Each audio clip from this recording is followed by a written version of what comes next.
Paradise Papers. I Paradise Papers. Paradise Papers. Papeles del paraíso. 1,4 miljoner dokumenter. 13 miljoner dokument från 2 advokatbyråer och 19 bolagsregister.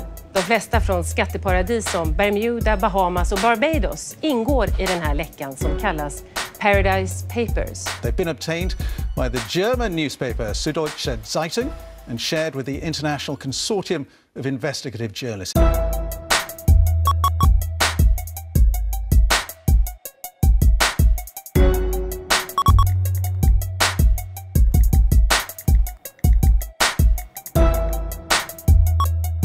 Well, basically, we had some sort of a schedule that we had planned initially with the international stories running for the entire week. That was what happened last week. So we had many stories, of course, day 1, a little less stories, day 2, 3, 4, 5. And then in addition to that, we had some of our own national stories that came from the leak that we sort of published whenever we felt was a good time to do it. Some countries wanted to do things and other countries weren't going to cover them. So I think over the last few weeks that the kind of making sure everybody had a bit of what they wanted each day was probably the biggest issue, really. There are so many stories in this case that you can't publish them all at the same time. I thought we perhaps had 1 or 2 too many stories even the day 1.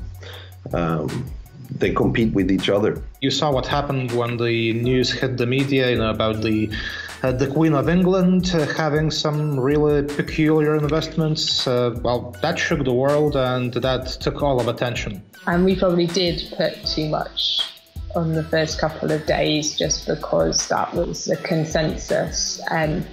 And people were probably a bit overwhelmed, and some of the stories that might otherwise have flown were probably lost a bit. But on the other hand, I see the idea of you get a certain impact if you have many stories at the same time breaking all over the world.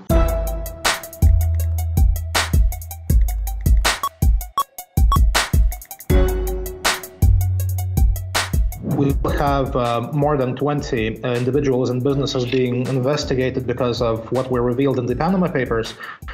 And we have already gotten a fixed sum of money, roughly 150,000 euros was returned to the budget. It was, well, basically dodged taxes that businesses agreed to pay willingly. There was a bank that got under fire after Panama Papers, and that was investigated for the dubious ways that they did business offshore. I don't think there's been much sort of action against people, but politically, our last Prime Minister sort of came out and said that this was wrong. So there was a kind of shift in the way that people thought about the tax and whether you should pay it and the kind of morality issues. But we haven't made much progress on any of the changes. So we were told by the former Prime Minister that there would be more transparency and registers of overseas trusts that we'd be able to see, and none of that's really come to pass yet. So we haven't seen much practical change, unfortunately.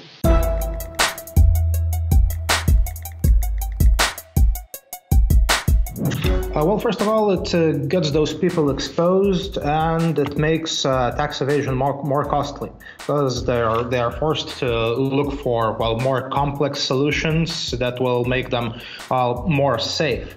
It's incredibly important to spend money on investigations because that is the issue. These things cost a lot of money. If you've got people sitting in a room all year and you're not sure what's going to come out of it, it's a big investment by any news organisation, and news organisations generally at the moment aren't sort of made of money. But what you get out of it is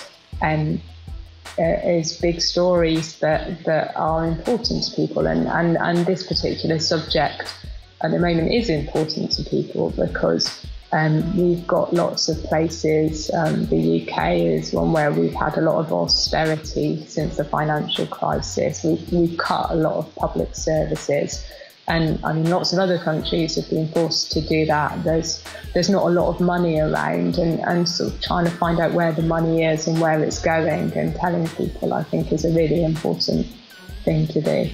But most of us agree that we should pay taxes to have a welfare state. And if the richest people, or some of them, I should say, don't pay their fair share of taxes, we have a big problem. First of all, that was not the intention. That's not what we agreed on in a democratic way. And also, if they don't pay tax, why should I pay tax? It breaks the social contract and it undermines the welfare state.